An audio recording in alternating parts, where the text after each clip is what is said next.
All right, so I think I got most of the fluid out, so now I'm gonna replace it.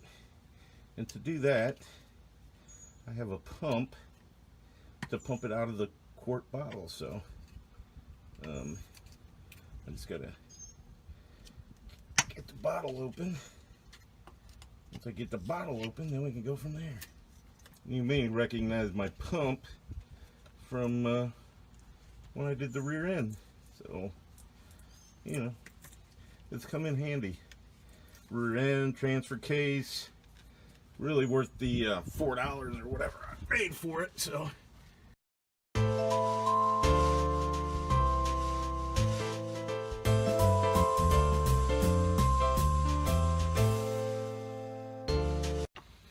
This stuff looks a lot better than that yellow shit that came out.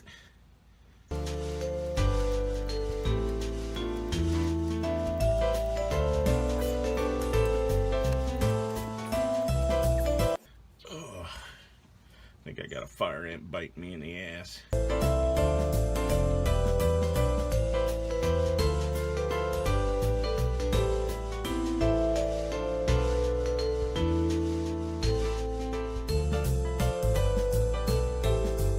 Alright, I'm gonna do the second one, so I'll get you one of them. Alright, I don't know if you can see that, but I filled it up and now it's just barely dripping out of there.